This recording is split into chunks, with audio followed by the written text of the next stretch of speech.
warahmatullahi wabarakatuh. Halo, selamat siang insan muda madani dimanapun Anda berada ya. Gimana kabarnya? Semoga saja semuanya yang lagi stay tune di 102,5 Radio Madani FM di lintas siar Jalan Tengumar nomor 48 Bojonegoro. Senang sekali di kesempatan Valeria kali ini, sore ini ya, kedatangan seorang narasumber seperti biasa kita bincang sehat bersama Rumah Sakit Aisyah Bojonegoro. Semua sehat-sehat ya, Valeria harap semuanya sehat, bahagia, dan tetap semangat untuk stay tune terus sampai nanti pukul 3 sore. Di edisi hari ini Kamis 10 November 2022. Wow, Hari Pahlawan ya. Nah, tepat sekali kalaupun di Hari Pahlawan ini kita mengupas tuntas tentang peranan wanita ataupun peranan kita sebagai personal untuk memberantas segala sesuatu yang berhubungan dengan masalah kesehatan. Nah, tema kita pada siang hari ini adalah cegah stunting itu penting. Dan sudah hadir bersama Valeria ada Mbak Ratih Dwi Kusuma, Eskep Nurse, selaku tim stunting dari Rumah Sakit Aisyah Bojonegoro. Langsung saja kita sapa.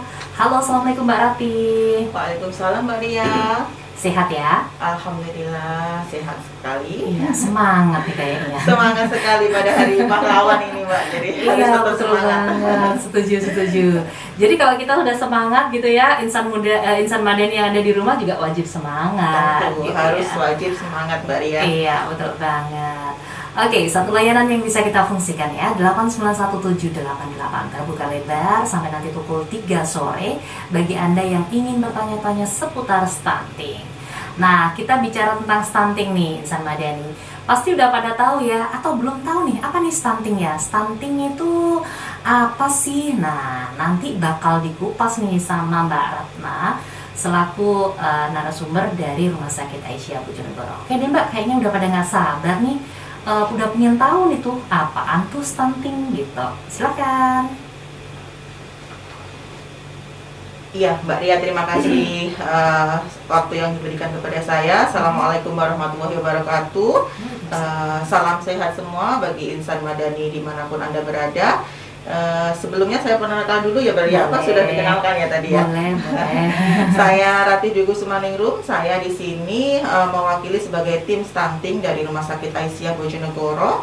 Jadi di sini kita akan sharing ya Mbak Ria ya. Jadi betul. sharing mungkin Bapak Ibu insan madani semuanya sudah sering mendengar ataupun sering juga sudah mendapatkan edukasi tentang stunting. Jadi kita mungkin menambahkan ya.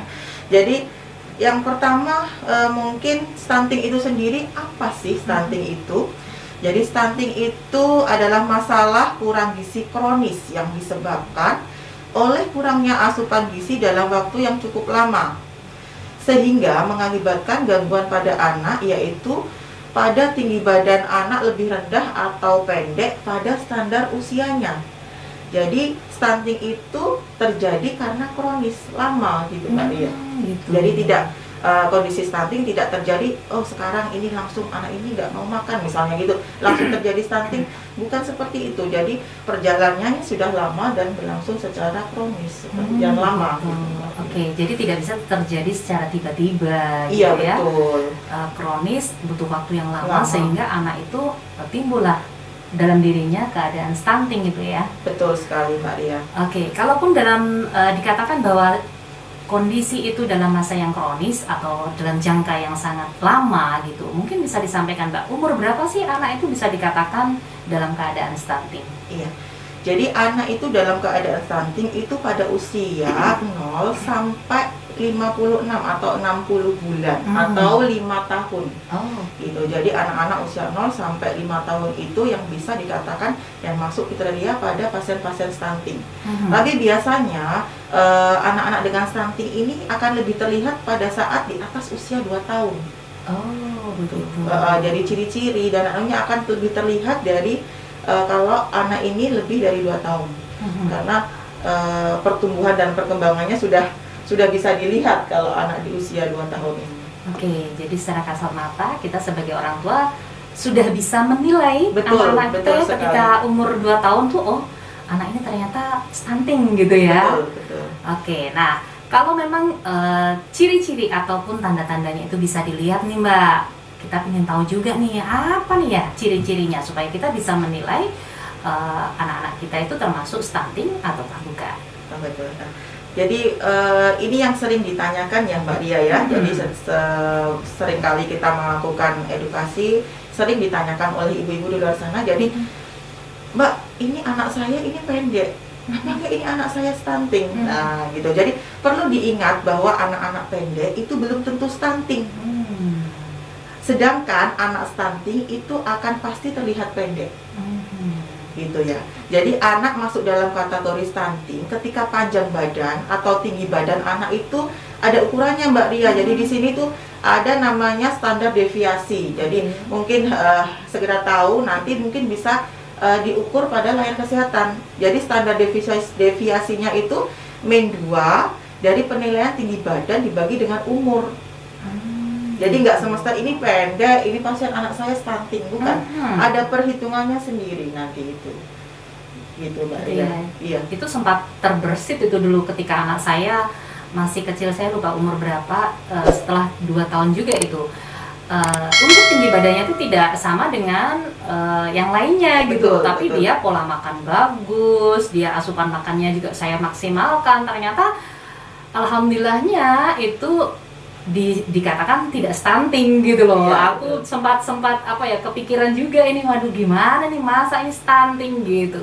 Ternyata seperti itu rumusnya ya. Betul, min 2 sampai min 3 dari standar deviasi. Nanti itu ada perhitungan antara mediannya. Jadi misalnya usia ini usia 36 bulan misalnya. Ini nanti berat badannya sekian.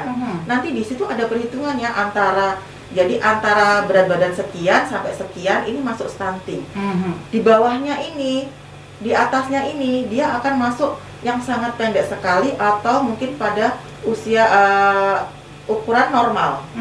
Jadi ada, kalau misalnya ini perhitungan ini sebenarnya pakai rumus ya Mbak Ria ya nanti ya. Jadi tidak langsung kita perhitungan gitu. Jadi kita harus lihat standarnya dulu. Dari buku standarnya itu berapa. Setelah dihitung tinggi badan sama umur, nanti itu akan ada nilai-nilai min 1, min 2 atau min 3. Seperti itu Mbak Ria. Oke, jadi kalau kita melihat KMS gitu Mbak, bisa nggak Mbak kita ngira-ngira gitu? Iya betul sekali. Jadi itu nanti mungkin cara salah satu cara untuk mencegah dan menangani stunting itu termasuk ke posyandu itu. Jadi nanti pada saat di KMS itu ada, di situ akan ada grafik. Grafik yang akan menunjukkan peningkatan. Kalau tiga kali dalam grafik itu tidak ada peningkatan, mungkin nanti bisa dikategorikan stunting. Jadi nanti di sana ada grafiknya juga di KMS yang mungkin insan madani atau ibu-ibu madani di sana sering melihat warna pink KMS itu ya. Oh begitu. Jadi secara kasat mata hanya bisa dilihat atau dideteksi dari tinggi badan anak aja? Bukan Mbak Ria. Jadi ada ciri-ciri lain dari anak-anak stunting ini ya. Selain anak-anak stunting ini dengan berperawakan pendek, juga yang tadi Mbak Ria sebutkan, jadi ada pertumbuhan yang lambat. Dari KMS itu mungkin bisa dilihat, ternyata setelah datang ke posyandu kok tidak ada kenaikan tinggi badan, selama 3 kali tidak ada peningkatan tinggi badan, itu bisa dicurigai kemungkinan nanti anak ini akan masuk stunting. Itu yang pertama. Kemudian yang kedua, jadi wajah, jadi kita lihat perawakannya, wajah anak itu akan terlihat muda dari seusianya. Kayaknya kecil terus ini anaknya, wajahnya, iya. Padahal biasanya itu yang dicari ya. Jadi kalau ini pada anak-anak itu bisa dilihat, jadi wajahnya itu kayak kecil, imut terus gitu ya. Tapi tidak dibarengi dengan tinggi badan gitu ya. Itu yang kedua. Kemudian yang ketiga ada keterlambatan pada pertumbuhan gigi. Biasanya pada anak-anak itu kan kalau lebih dari 6 bulan itu sudah mulai tumbuh gigi ya, gigi seri ya. Itu bisa sampai 1 tahun bahkan lebih itu bisa tidak tumbuh giginya. Itu juga salah satu ciri yang ditunjukkan dari anak-anak stunting selain dari tinggi badan. Kemudian yang secara bisa dilihat langsung itu anak-anak itu malas. Jadi kurang fokus kalau misalnya belajar, misalnya anak ini PAUD atau apa, dia kurang fokus, jadi malas, konsentrasinya kurang, dia cenderung suka tidur, duduk, pokoknya dia mager gitu. Oh, gitu. Itu juga salah satu cirinya. Kemudian yang kelima itu kalau misalnya ini terjadi terus-menerus Mbak Ria, bisa lebih dari 8 sampai 10 tahun.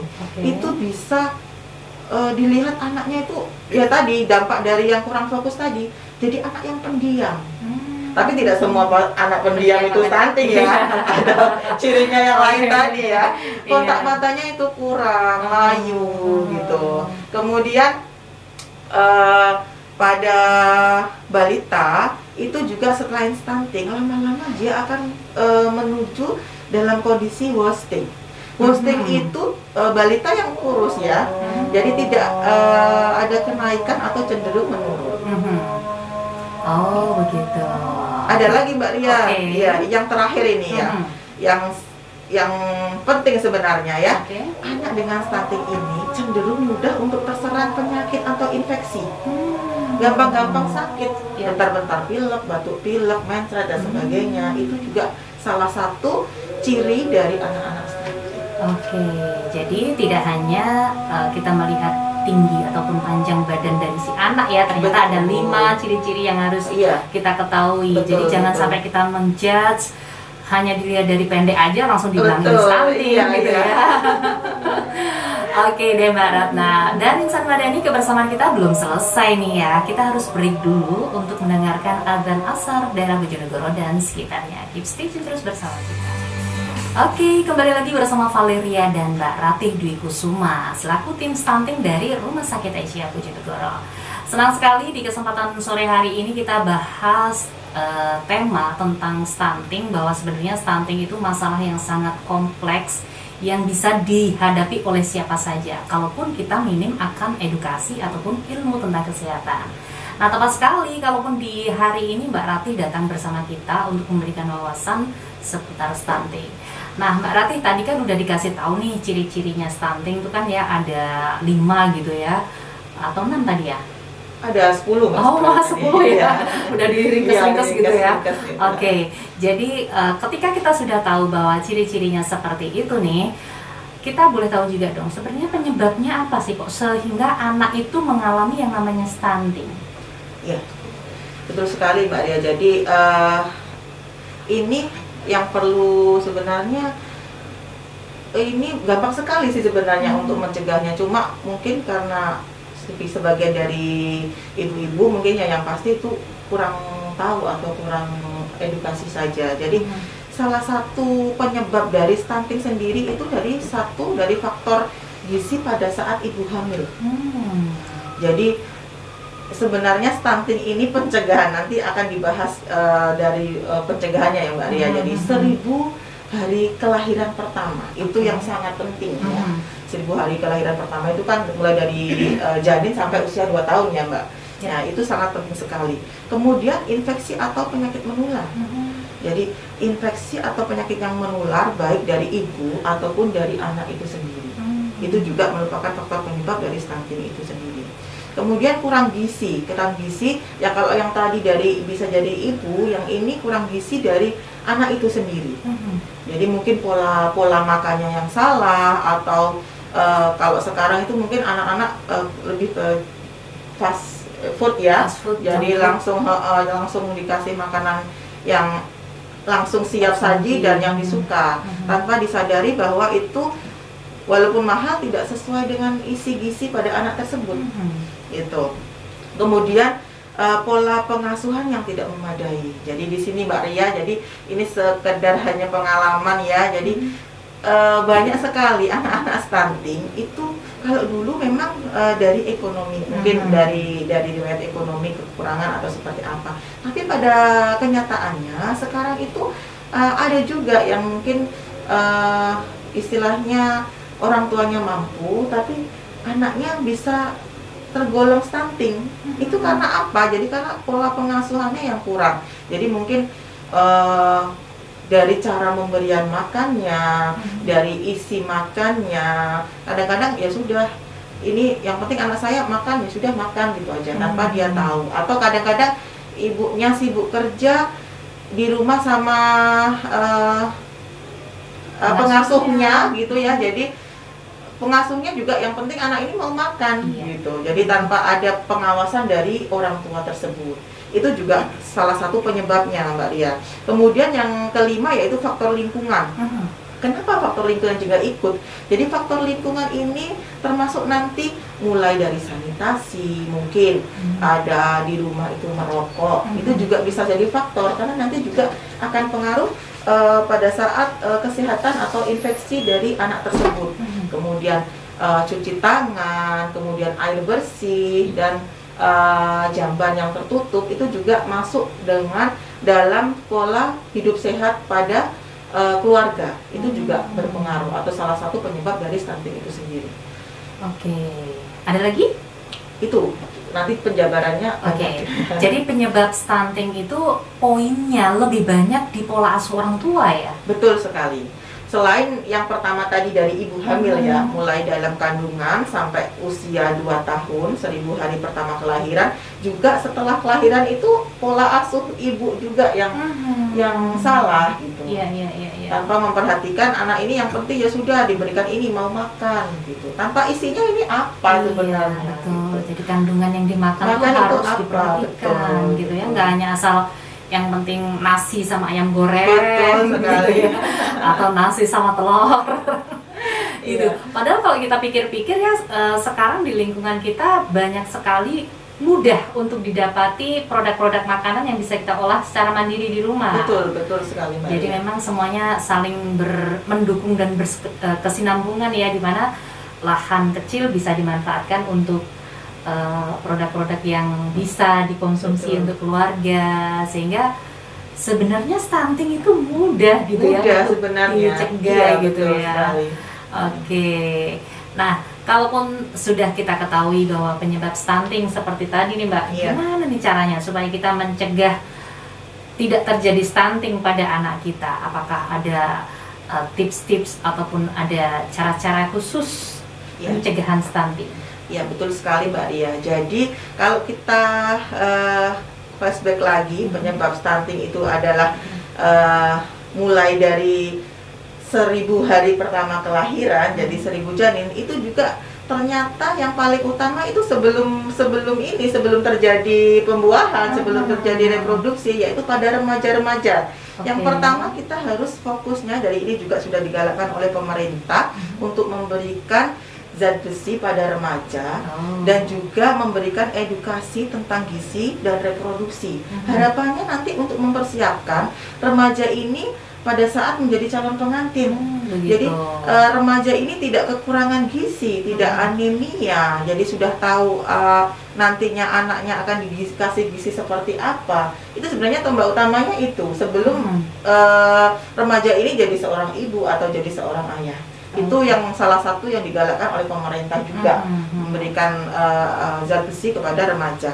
Kemudian setelah remaja itu diberikan edukasi dan dikasih untuk supaya gizinya bagus dan tidak anemia, itu tadi ya Mbak Ria ya. Yang kedua, setelah remaja itu hamil ya sekarang ya. Jadi tadi saya ulang lagi ya. Jadi dari 1000 hari kelahiran pertama itu kalau dihitung tuh mulai dari kandungan sampai 2 tahun tuh 1000 Mbak Ria. Jadi seperti itu kalau maksudnya kalau mungkin Insan Madani 1000 hari kehidupan mungkin ya. Kehidupan yang pertama itu apa? Jadi seperti itu, mulai dari di dalam kandungan sampai usia 2 tahun yang merupakan periode emas ya, di bagian periode ya.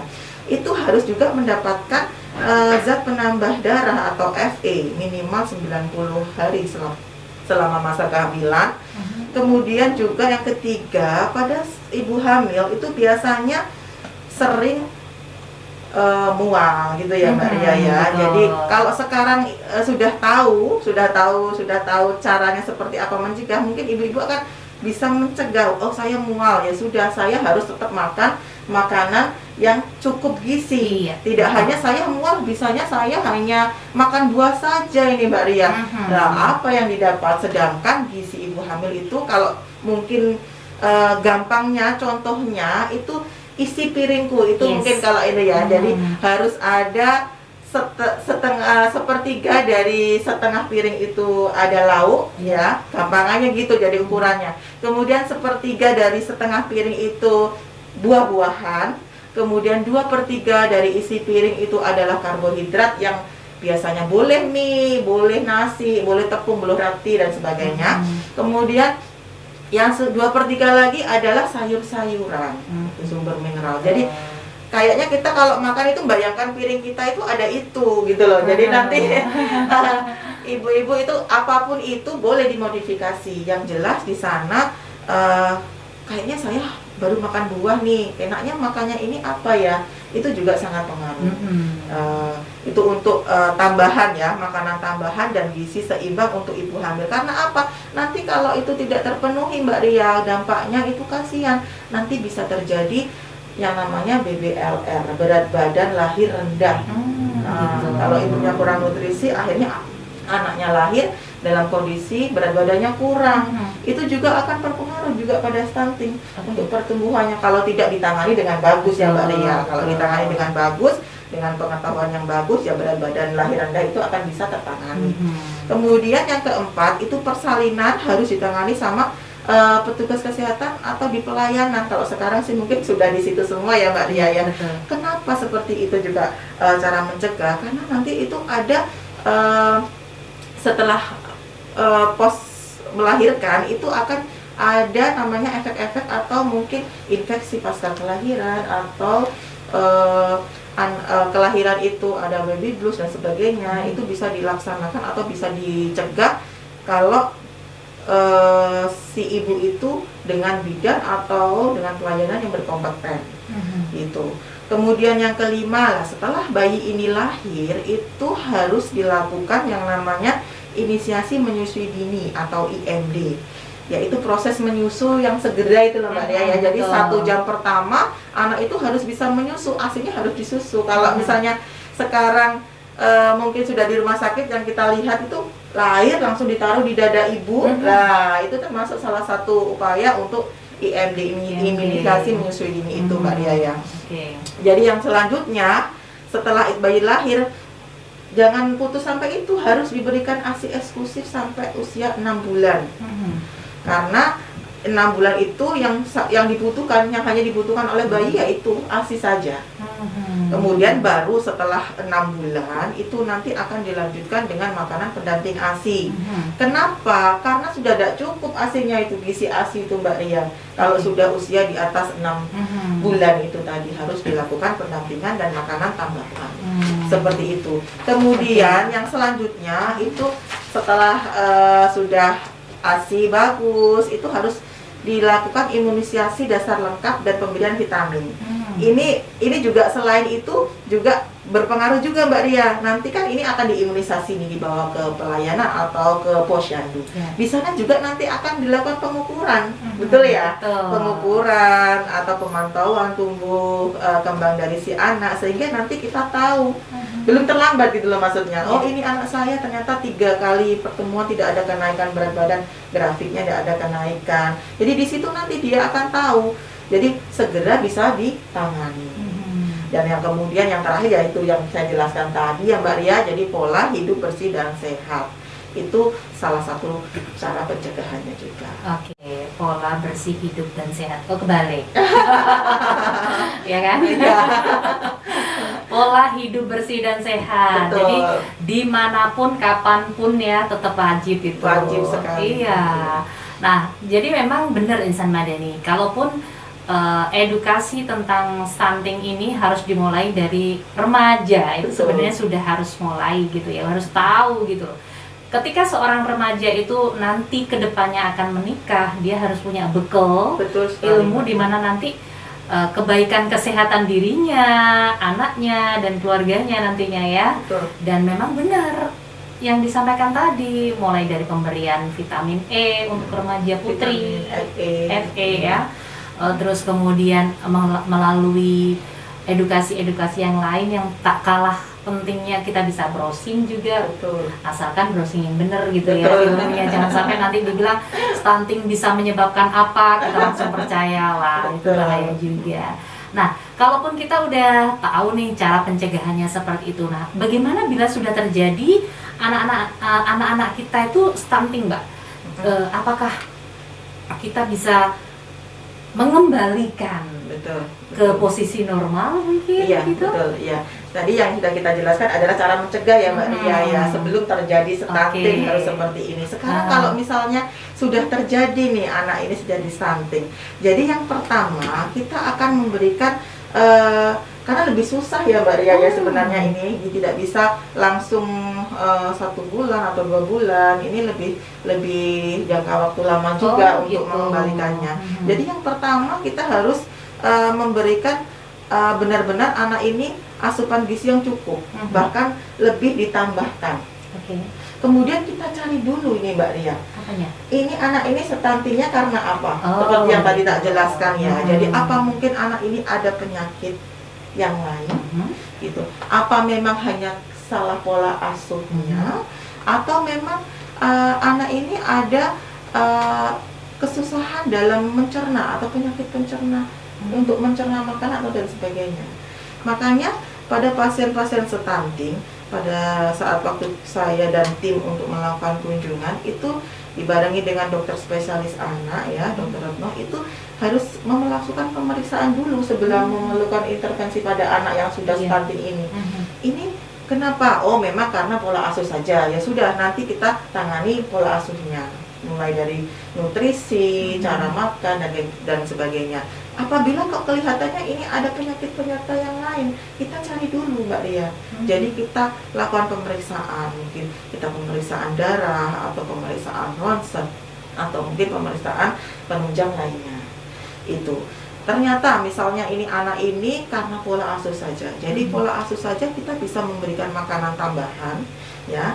Jadi mungkin mesti pertanyaannya seperti ini Mbak Ria kepada anak-anak, ibu-ibu yang anaknya sudah stunting. Saya mau ngasih makanan Bu, tapi anaknya enggak mau. Itu yang mesti sering dilakukan para ibu-ibu. Jadi sebenarnya yang pertama kita harus memberikan tinggi kalori. Mungkin kalau nanti insan madani yang di luar sana mungkin sudah sering mendengar Modisco. Oke, apa itu? Modisco itu modifikasi dari susu. Kita berikan susu, sereal, kemudian ada minyak atau bisa diganti dengan margarin. Itu perhitungan gizinya. Jadi mungkin bisa diberikan susu, campuran susu 10 gram, kemudian gula, juga diberikan minyak kelapa atau margarin, dikasih air hangat diminumkan. Itu masih efektif sih sekarang Mbak Ria diberikan ya. Jadi untuk meningkatkan berat badan dan juga akan kalau berat badan meningkat juga akan menaikkan status gizi, otomatis tinggi badan akan bertambah. Kemudian ini sudah tak buatkan ini Bu, tapi pasiennya anaknya tidak mau makan. Lah ini mungkin pola asuhnya yang salah itu tadi ya Mbak Ria. Jadi mungkin ini ada tips untuk insan madani bagaimana kalau anaknya ini susah untuk makan. Jadi yang pertama, biasakan anak ini sarapan sejak dini. Jadi biasakan sarapan. Jadi kalau anak biasa sarapan, dia akan ada jam-jamnya. Jadi sekarang ini saya harus lapar, harus makan. Itu. Kemudian yang kedua, ajarkan anak makan menu sehat. Jadi kalau mungkin kalau anak kecil nggak diajarkan ya Mbak Ria, mungkin ya diperlihatkan karena anak kecil itu selalu meniru ibunya ya. Jadi kalau setiap hari kita berikan makanan yang mengandung menu sehat, dia akan terbiasa melihat makanan itu gitu. Kalau dia terlihat hanya makanan ini saya hanya makan tempe aja sama nasi ya, seperti itu terus yang dia lihat gitu. Kemudian yang ketiga, jangan berikan porsi banyak pada makan anak-anak Mbak Ria. Gitu ya? Iya, jadi kalau pada saat makan itu jangan langsung memberikan banyak makan. Kadang nasi banyak sama ini sama apa ayamnya banyak sama nasi aja. Nanti kapasitas dari lambung anak itu kan sangat terbatas ya. Jadi makanan tambahan yang lain tidak akan masuk, termasuk susu atau sayuran atau mungkin buah-buahan, dia tidak akan masuk karena sudah penuh perutnya gitu loh. Jadi harus yang kembali lagi dari menu sehat, dari makanan kecil itu nanti akan ada susu, akan ada sayur, akan ada buah. Itu juga harus diterapkan dan dibiasakan. Kemudian setelah nanti porsi kecil itu kan ada camilan. Usahakan ibu-ibu, mungkin kalau sekarang itu banyak ya camilan sehat ya Mbak Ria. Kalau dulu harus bikin ya, Iya, kalau sekarang betul. pesen aja sudah ada Udah ya, bisa. sesuai dengan keinginan kita. Jadi berikan anak itu camilan sehat. Pada saat jam setelah makan, itu berikan dia camilan. Kalau kita sediakan camilan, dia akan terbiasa untuk camil makanan yang kita berikan. Jajan istilahnya, tapi jajannya kita harus tahu apa yang bagus untuk si anak ini. Kemudian yang ke-6, jadi usahakan anak ini bisa memilih makanan Mbak Ria. Misalnya saya itu suka telur Bu, ya kasihlah telur, modifikasi telur itu dengan apa. Jangan memaksa anak makan yang lain kalau isinya sama. Misalnya protein gitu ya, kasihlah dia mau makan apa Bu, saya mau minta ini. Biasakan untuk menanyakan pada anak Gitu. makan apa gitu, seperti itu, agar anak itu merasa ini pilihan saya. Jadi saya juga harus tanggung jawab makan. Seperti jangan dipaksa ini harus makan ini, itu nggak boleh ya Mbak Ria ya. Kemudian ajarkan anak untuk menghabiskan makanan. Ini kembali lagi ke tadi porsi ya Mbak Ria. Jadi jangan sampai terlihat anak itu selalu nggak habis. Jadi nanti kebiasaan dia makan itu nggak akan dihabiskan, sisain aja. Nah, itu yang lama-lama akan menjadi kebiasaan pada anak. Kemudian yang paling harus dan wajib bagi ibu-ibu itu adalah kita sebagai ibu harus bisa jadi contoh. Betul. Contoh untuk anaknya, misalnya kita makan bareng anak. Kadang kan anak kalau masih usia belum 2 tahun itu melihat ya, hanya bisa melihat kita dan menirukan. Kalau kita di depannya kita makan, sambil kita anaknya diajak makan, itu dia akan merasa oh ternyata makan itu butuh. Jadi makan itu seperti ini gitu. Dan contoh itu harus dilakukan sesering mungkin agar bisa jadi kebiasaan. Gitu Mbak Ria mungkin. Jadi mencegah sudah disampaikan, kemudian menangani ketika anak stunting juga seperti itu. Jadi stunting itu poinnya nih Mbak, stunting itu bisa kembali normal kembali atau tidak? Bisa. Iya. Apabila cara-cara tadi dilakukan. Betul gitu sekali. Ya. Oke, Mbak Dani, kebersamaan kita untuk hari ini ternyata waktunya ya. Padahal sebenarnya masih pingin semakin hangat ini ya, karena memang stunting ini belum banyak mungkin yang paham gitu loh, walaupun hanya sekedar tahu stunting gitu, kadang-kadang cuma mengecohkan aja. Nah, tapi dengan ilmu yang diberikan oleh Mbak Rati tadi, semoga bermanfaat. Dan sebelum kita tutup, ada closing statement dulu Mbak untuk Insan Madani semua. Terima kasih. Jadi untuk Insan Madani dimanapun berada, jadi mari kita bersama-sama untuk mencegah stunting ini, tidak hanya dari petugas kesehatan atau pelayanan kesehatan ya Mbak Ria. Jadi seluruh aspek masyarakat, termasuk dari ormas ataupun termasuk dari kader-kader atau masyarakat, itu sangat berperan penting dengan mengajak atau memberikan edukasi kepada tetangga atau sekitar, bagaimana cara melakukan pencegahan. Walaupun mengajak, mari kita lakukan. Hanya mengajak aja itu sudah membantu dalam pencegahan dan pengurangan prevalensi stunting ini Mbak Ria. Jadi seperti logo yang awal judul kita, stunting, mari cegah stunting itu penting gitu ya. Betul banget. Oke, terima kasih Mbak Rati. Kebersamaan kita untuk hari ini sangat menarik, dan semoga kita bisa ketemu lagi di lain kesempatan dengan tema yang berbeda tentu saja. Dan terima kasih juga untuk Insan Madani yang sudah stay tune bersama kita. Nantikan terus Bincang Sehat bersama Rumah Sakit Asia Bojonegoro setiap hari Kamisnya. Billahi taufiq wal hidayah wa ridho wal inayah fastabil khairat. Wassalamualaikum warahmatullahi wabarakatuh. Salam Spirit Madani.